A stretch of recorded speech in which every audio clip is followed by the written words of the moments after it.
Bom, essa aqui é só para resume, né? Numa tabela, aquela classificação. É muito mais fácil você fazer aquele triângulo, gente, do que fazer uma tabela dessa. Lembrar de uma tabela dessa? Você vai lembrar de uma tabela dessa?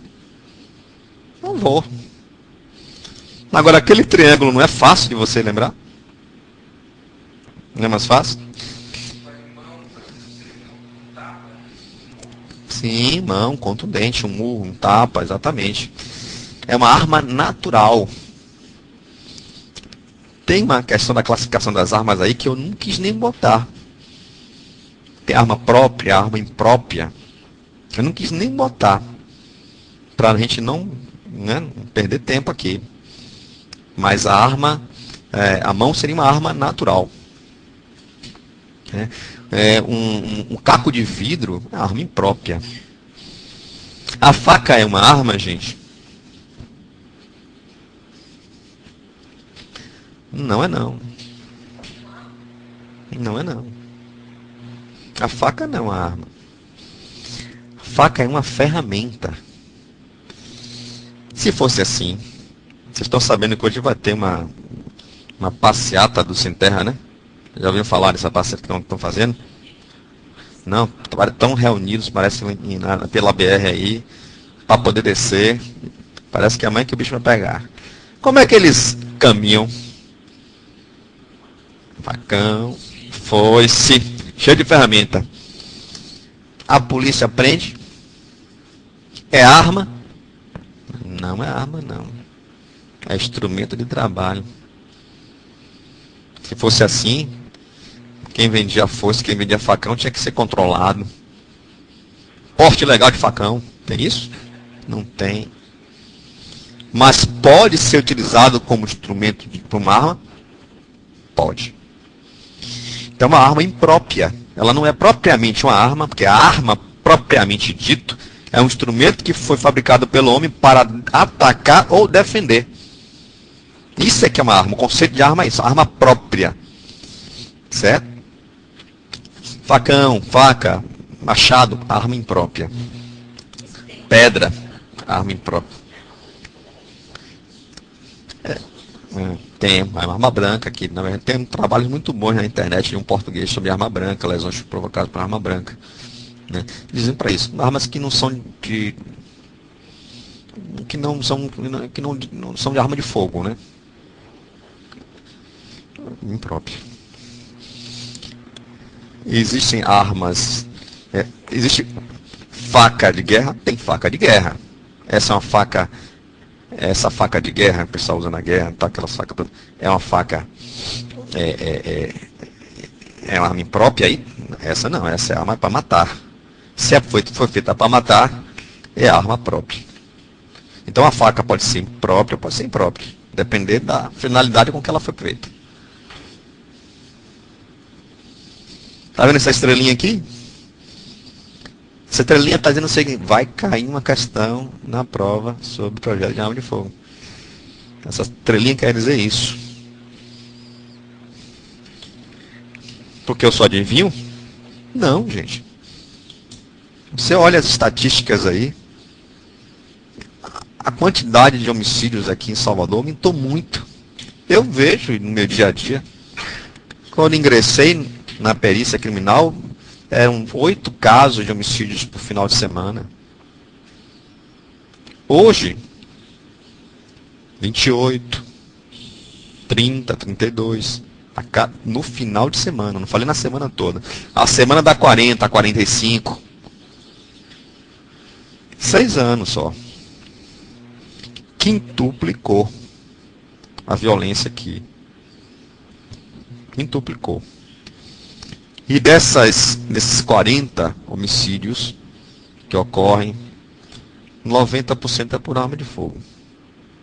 Então, eu não tenho dúvida que vai cair. Se o examinador não botar, eu vou lá e boto. Mas eu quero, para amenizar um pouco, botar essa imagem bonita aqui das meninas na praia, tá? Amenizar um pouco.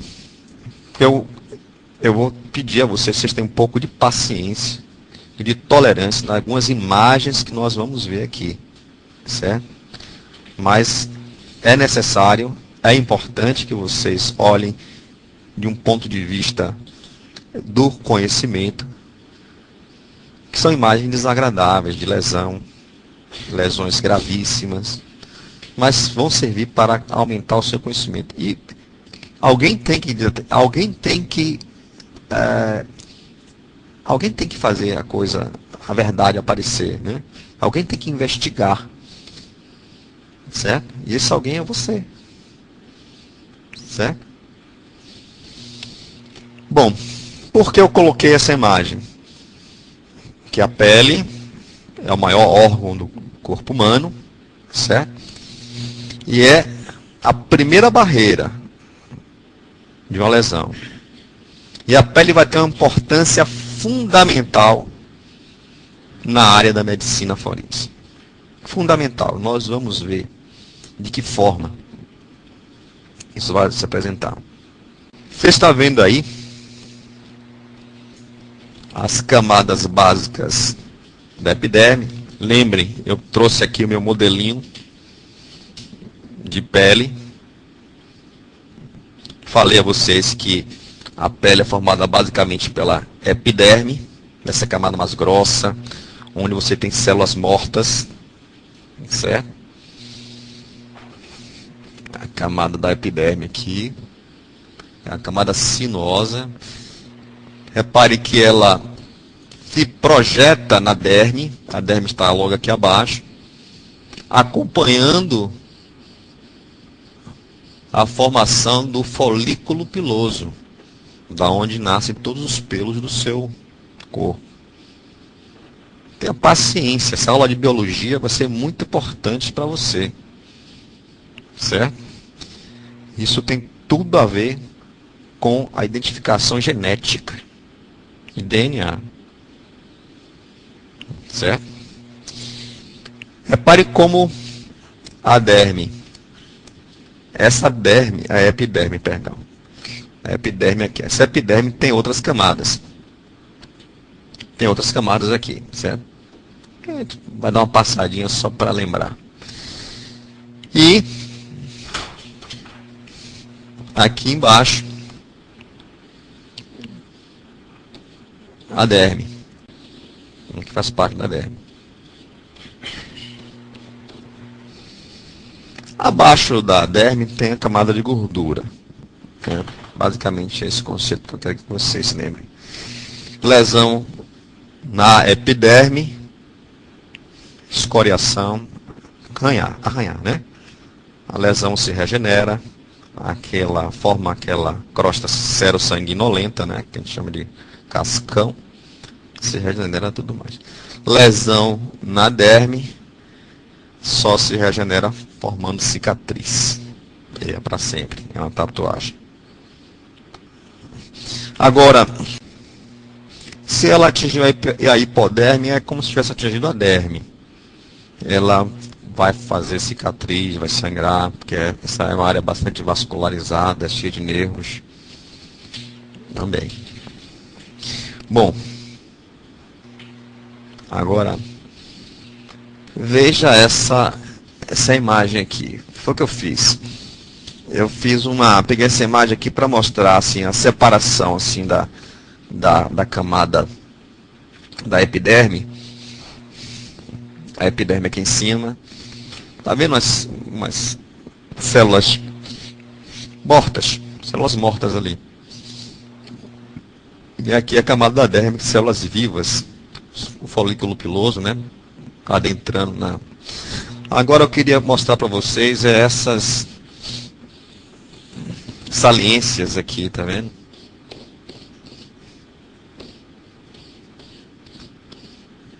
Essa é a natureza propositadamente.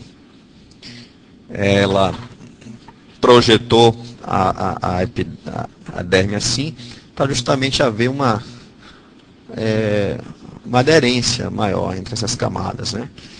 Mas é justamente essas saliências que vão formar as papilas dérmicas, que vão formar as impressões digitais.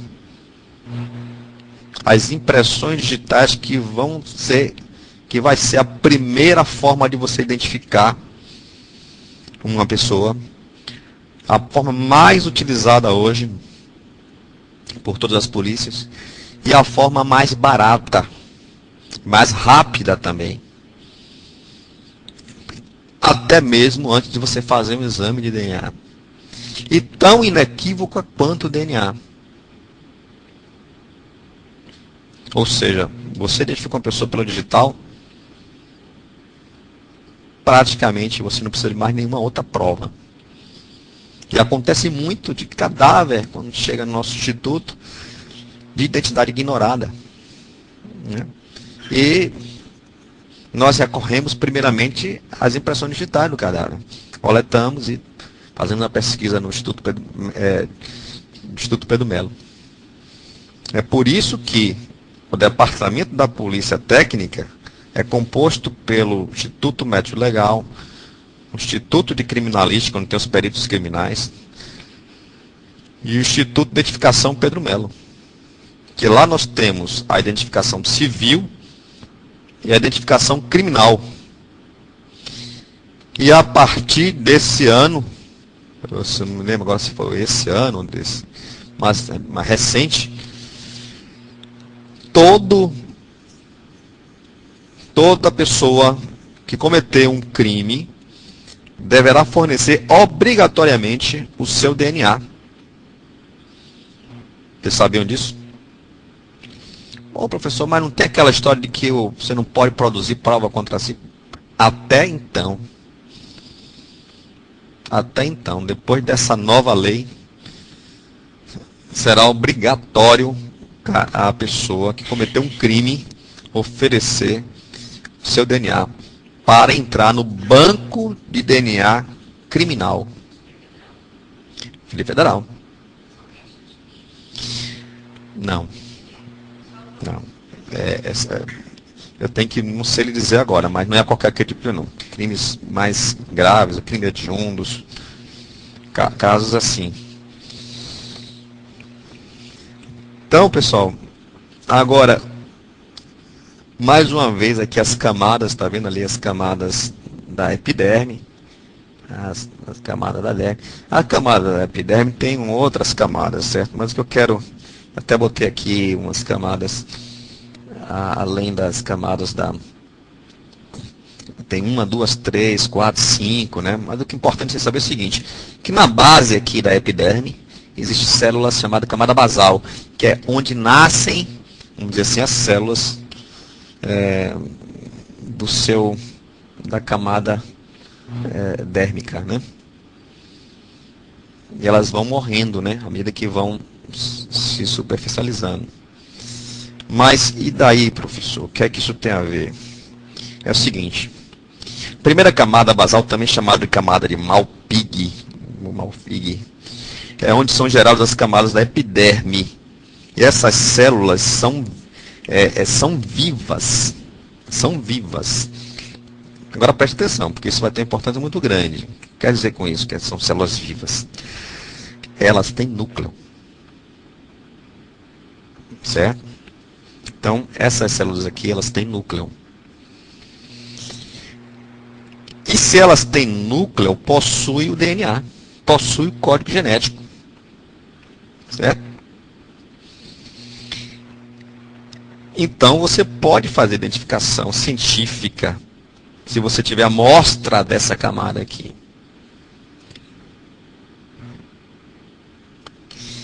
Se você, por exemplo, arranca um pelo,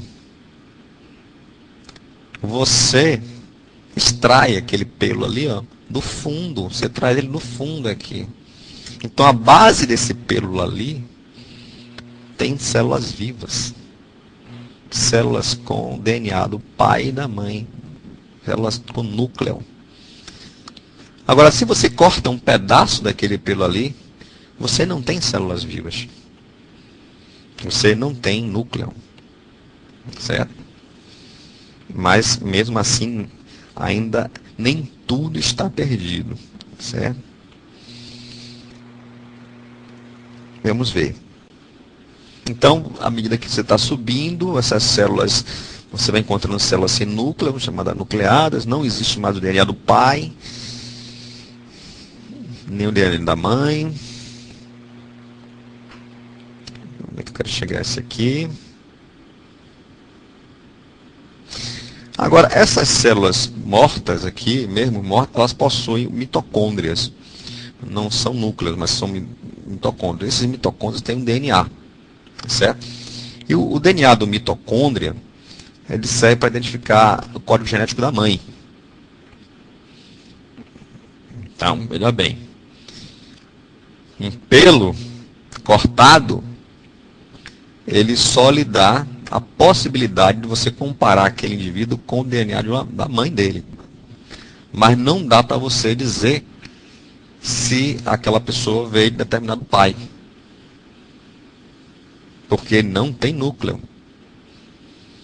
Então, quando você tem um vestígio, um local de crime, onde você consegue tirar um pelo, a pessoa usou uma escova de cabelo, geralmente vem, né, o pelo junto.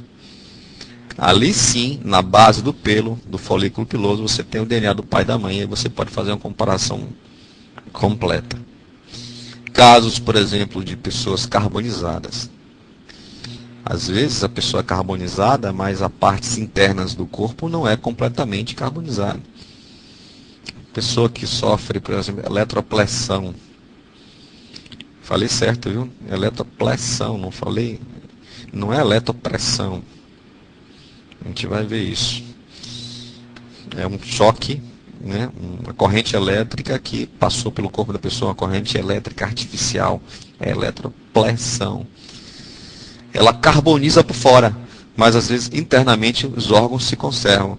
Ou então, quando a pessoa está totalmente queimada no incêndio, a arcada dentária, a polpa do dente, você consegue retirar da polpa dentro de algumas células vivas. Aí você faz o confronto de DNA. Certo? Essa é a importância da pele para a medicina legal. Tipos e lesões. É agora que eu vou pedir a vocês que vocês tenham aquela paciência e vocês entendam as imagens que nós vamos ver. Todas, a grande maioria dessas imagens eu tirei de um site Atlas Online de Medicina Legal, de um perito médico legista de Brasília, maltus.com.br. Põe no final do endereço eletrônico. Maltus, já conhecia, Júnior? Maltus, muito bom site. Um atlas quase que completo sobre medicina legal. Maltus com THU. Então, o primeiro instrumento que eu vou apresentar para você, instrumento contundente, é aquele instrumento que atua sob pressão,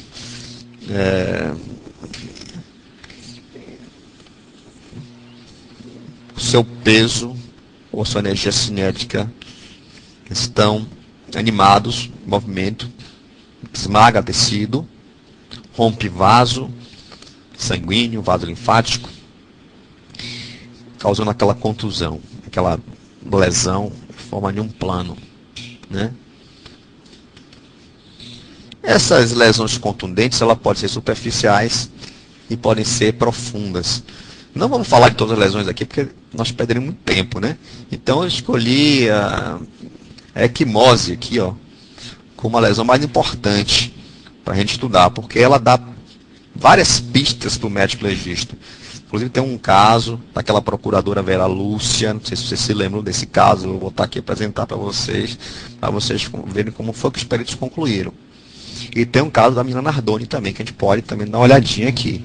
Como a medicina legal foi muito importante para poder chegar a algumas conclusões. Certo? Então a equimose foi o que eu escolhi aqui. Ó.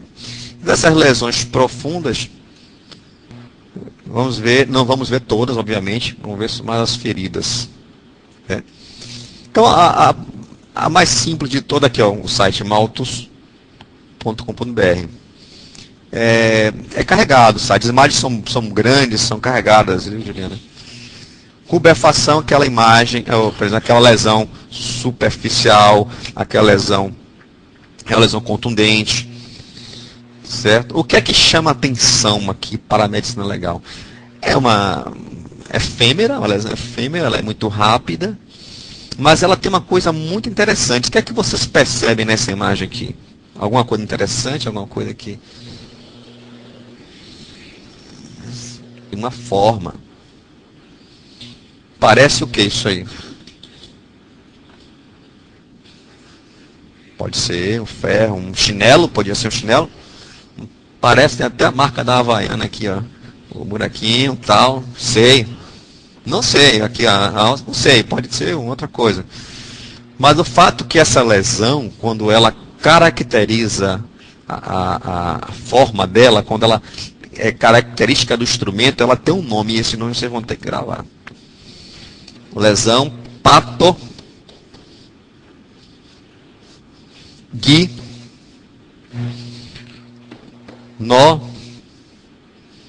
Mônica. Mônica, lembra de Mônica da turma da Mônica? Pato e Mônica. Patognomônica. Se cai na prova, lesão patognomônica, e nós vamos ver bastante lesões dessa forma aí, são lesões que deixam marcas características do agente vulnerante. Que o médico identifica, isso aqui foi um tapa, dá com a mão. Você não tem aquela tapa que fica a mão da pessoa? A marca não fica? Então, é uma lesão patognomônica. Certo? Hematomas são lesões também causadas pela instrumentos contundentes, formação de bolsas, coleções de linfa ou de sangue, edema, local aqui onde foi provocada a lesão. Essas são as melhores, mais fracas, né, pessoal? Agora, eu quero aqui me deter um pouco em cima da equimose, certo? A equimose realmente há uma chance de cair uma questão aqui, é na equimose, certo? Por quê? Por quê? Nós já vamos ver por quê, certo? Equimose, infiltração hemorrágica dos tecidos sem formar coleções. Então, na equimose, não forma aquele tumor ali. Na equimose não forma a coleção, né? Nas malhas, né, tissulares. Ela reveste-se de uma importância particular, pois com muita frequência essas lesões podem determinar o instrumento, e a coloração dela pode indicar para o perito o nexo temporal, o momento em que aquela lesão foi produzida. Quer ver um caso muito concreto disso, todo mundo vai lembrar? Lembra dessa senhora aí que? Procuradora aposentada do Rio de Janeiro de Justiça, Vera Lúcia, foi acusada de quê? De agredir sua filhinha adotiva de 2 anos de idade. Lembro disso? Ela tinha uma filha adotiva, ela foi acusada de maus tratos. Mas ela chegou na delegacia e disse que não tem menor cabimento isso, porque quem denunciou foram as secretárias que trabalhavam com ela, né? Vi aquela coisa ali e tal. Era uma procuradora, né? Aguentaram até quanto a consciência delas deu para aguentar. Mas chega um momento que não deu mais. Ver aquela coisa devia estar sendo muito cruel. Denunciaram. Ela foi chamada à delegacia. Depoimento dela. Não tem menor cabimento. A menina caiu da escada. Delegado. Não, vamos estar ao inquérito. Vamos estar ao inquérito e tal. Solicitou o exame médico legista. E aí, o médico legista encarou as lesões, constatou as lesões.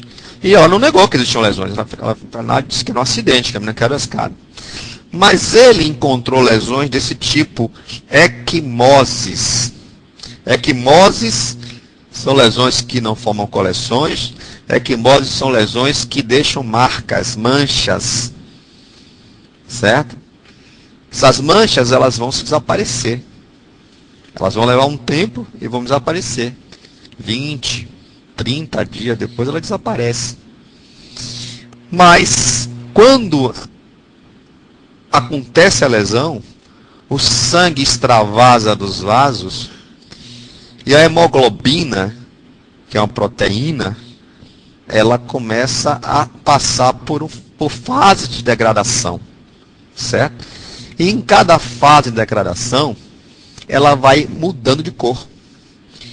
E esse padrão cromático é igual para todas as pessoas, certo? É hemoglobina, e todos nós temos hemoglobina no nosso sangue. Não importa a nossa cor, nossa raça. Está aqui. O que é que acontece?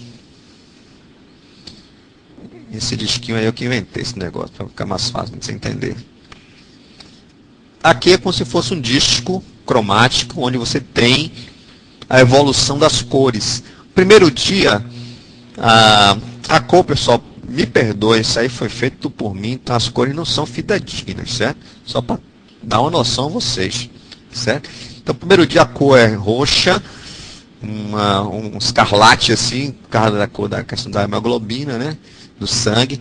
Depois ela fica mais roxa, depois vai ficando azulada, vai passando por tonalidades verde, amarelada, até voltar aqui a cor da pele. Isso pode levar 20, 30 dias, tá? Depende da extensão da lesão e tal, né? Quantidade de sangue que extravasou.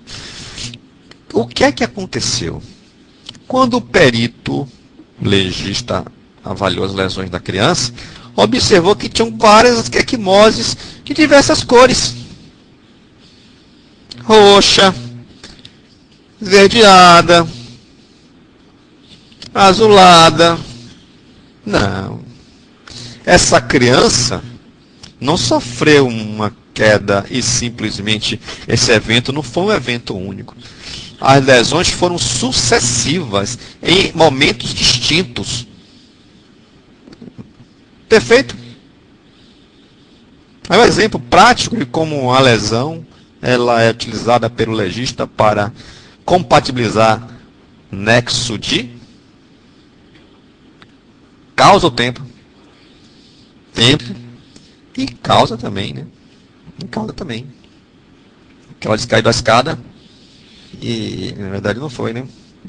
Nexo temporal e causal. Perfeito? Esse espectro, essa tabelinha aqui, ó, tem lá no site do Malthus. Eu peguei, tentei aproximar mais ou menos as cores aqui do site, tá? Então, esse espectro tem um nome, gente. E se vocês caírem na prova de vocês assim, esse nome, espectro equimótico de equimose, né? De Legrand do Salem. Esse é o nome. Mas vocês vão sair daqui falando francês, vocês vão sair daqui falando espanhol, vocês vão sair daqui falando um bocado de coisa em medicinês. Vocês vão ver. Vocês vão ver. Espectro esquimótico de Legrand do Salem. Certo? Que foi um cara que pesquisou isso aqui na época, né, tal. Se vocês quiserem, já cansadinho, quiser levantar, fazer algum exercíciozinho, a gente faz aqui, numa boa, viu? Agora, olha essa equimose aqui, ó. Tá vendo? Equimose, né? Essa é recente ou é mais antiga? Olha aqui.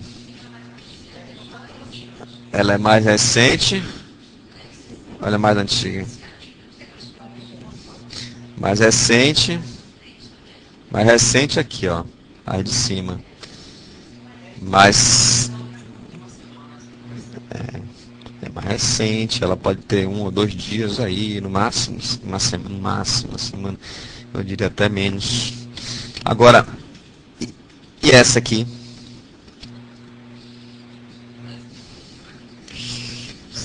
Você está vendo as bordas amareladas aqui? Está vendo a evolução do espectro equimótico?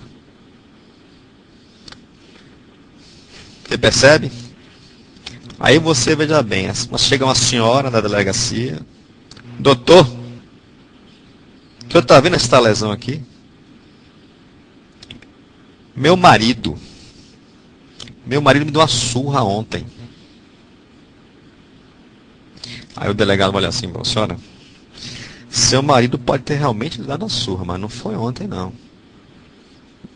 Um delegado, ele tendo noções de medicina legal, ele não vai né? Ele vai olhar as coisas com outra visão. Agora vem uma situação, eu vou manter essa equimose na cabeça de vocês, aí pode ser uma pegadinha de prova, certo? Quando a equimose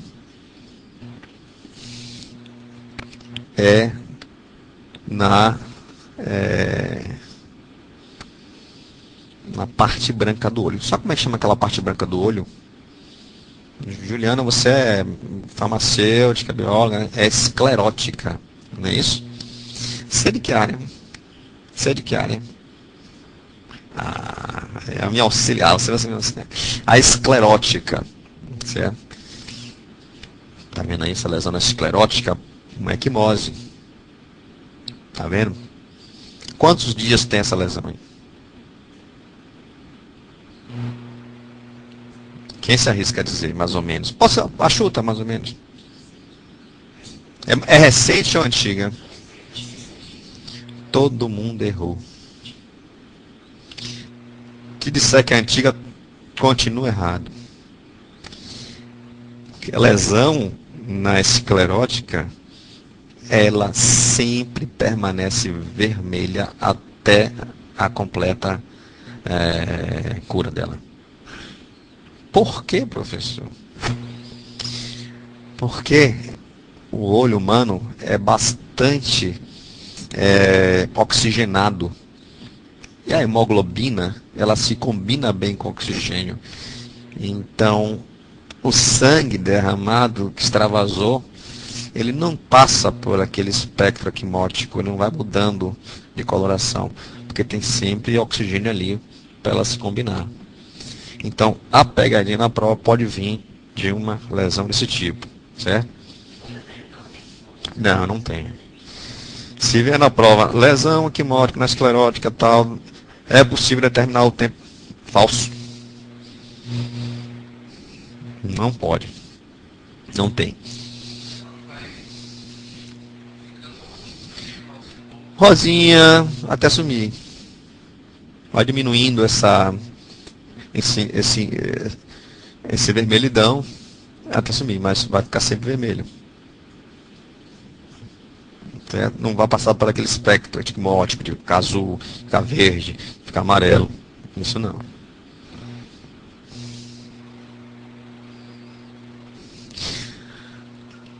Equimose. Equimose. Equimose. Tá vendo aqui? Já sabemos agora que uma lesão que deixa uma marca, a marca que possa ser compatível com um agente vulnerante, chama lesão. Pode falar, meu amigo. Lembra de pato de Mônica, patognomônica. E o coitado estava aqui, ó, um camburão. Olha aqui o agente vulnerante que agiu de forma ativa, passiva ou mista.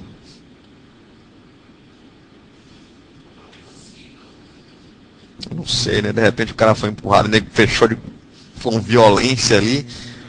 Pode ter sido ativa, né? Ou ele pode ter sido prensado na grade aí, né? E agir de forma passiva, né? A gente vulnerante de forma passiva.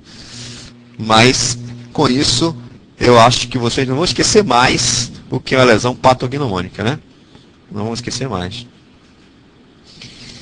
Agora, tem algumas lesões equimóticas que são, sim, que já caíram em provas anteriores. Tem nome novo, tem coisas novas aí, um pouco de paciência, vocês é, vão conhecer novas palavras aí. Então tem uma lesão chamada petequia, e petequia nada mais é que são pontinhos. E são muito comuns. Eu quero que você preste atenção nisso. Para você chegar à conclusão se aquele caso da menina Nardoni, você vai chegar, eu vou ler o laudo do perito para você. Perito legal. Um resumo do laudo. E você vai chegar à conclusão. Certo? Então, me acompanhe. Vai matar essa curiosidade de vocês. Petequias são equimoses pontiformes. Pontinhos. Como se fosse cabeça de alfinete, né? Muito comum em mortes rápidas e por asfixia. Não vamos ter necessidade da asfixia. A área da asfixia é uma área completamente desenvolvida paralela à traumatologia. Certo? Não cai isso na prova da gente. Existem várias formas de você matar uma pessoa por asfixia. Né? E tem algumas consequências que aparecem no corpo. Uma delas é a equimose. Só que a equimose, ela não é patognomônica. A gente vai ver. Mas tem manchas equimótica de Tardier. Tem alguns dos caras, o nome dos caras que estudaram isso na época, né? Francês de Gá. Você está proibida de perguntar, mas eu vou deixar você. A petequia não é patognomônica, certo? Você fala, não, professor, tá bom, mas você não está dizendo que é asfixia? Então quer dizer, se aparecer equimose no cara é asfixia? Não. É o indicativo que foi asfixia, é o indicativo que foi um afogamento, é um indicativo, mas não é determinante. Que a morte foi por asfixia. A mancha equimótica Tardier tem o tamanho de umas lentilhas, né, um pouquinho maior, são mais frequentes em asfixias mecânicas, do tipo sufocação. Você vai ver isso aqui, ó. Você vai ver essas lesões assim, ó. Tá vendo? São um pouco maiores do que as petequias. As petequias são bem pequenininhas, são pontiformes, com cabeça de alfinete. Exatamente isso que eu quero que você entenda.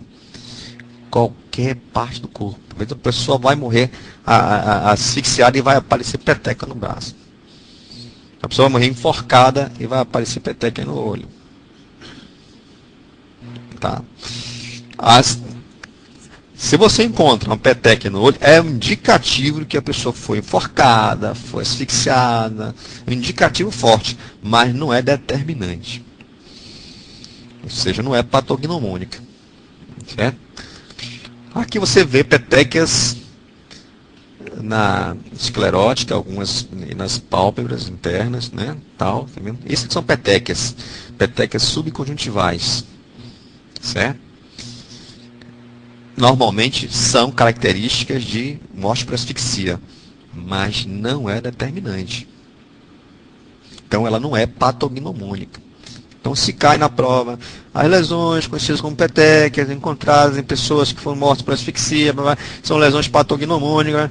Não, não é. Falso. Ok?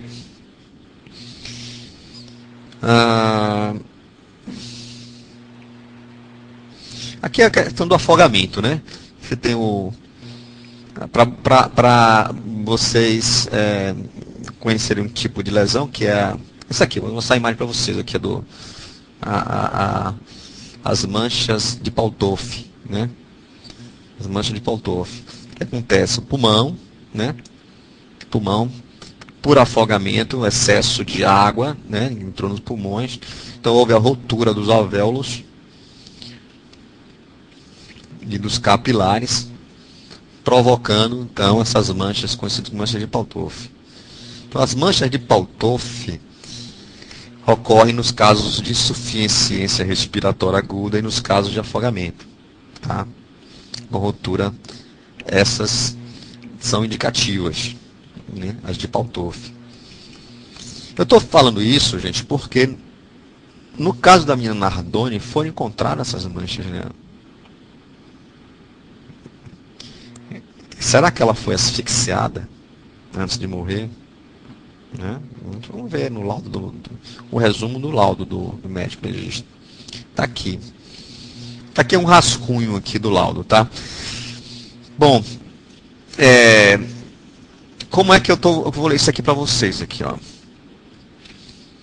Então, o laudo do legista reforça a tese de que a menina foi asfixiada por esganadura ou sufocamento e teve um osso da mão esquerdo quebrado, provavelmente por meio de uma torção.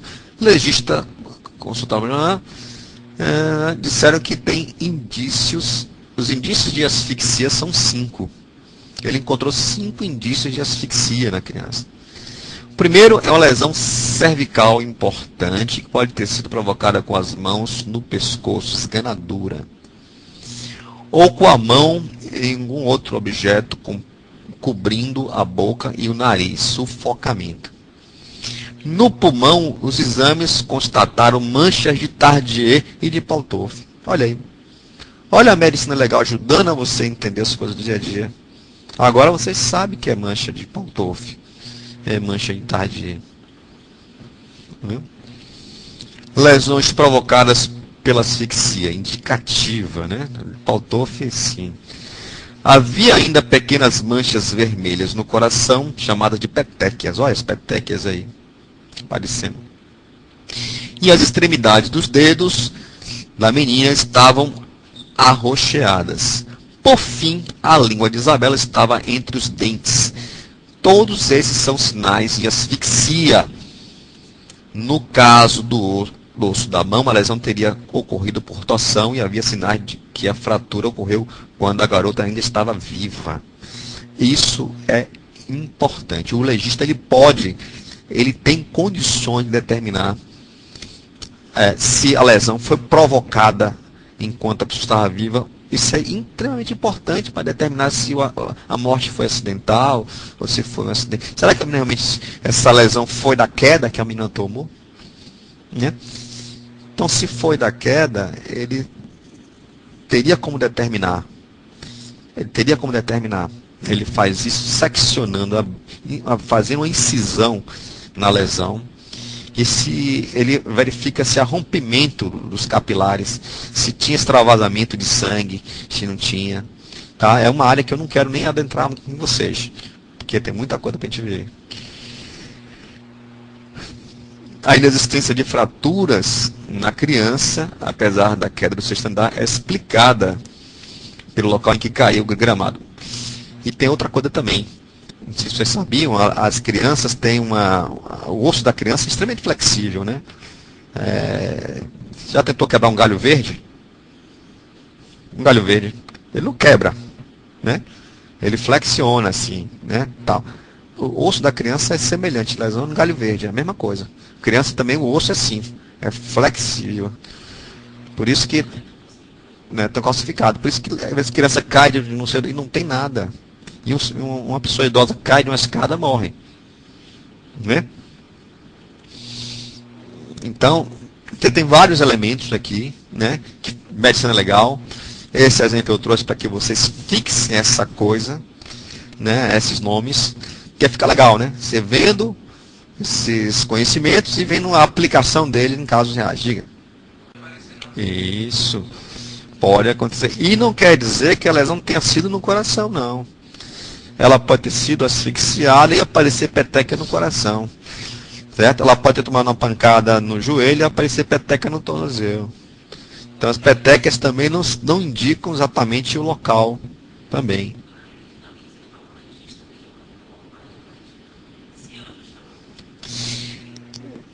O legista, ela estava viva.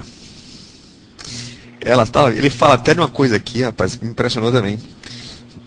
Então a marca do braço dela como se ela tivesse tentado se agarrar. A marca da grade. Mas muito adjundo isso aí pra gente, né? Pra te imaginar. Mas pode acontecer? Pode, né? Como aconteceu.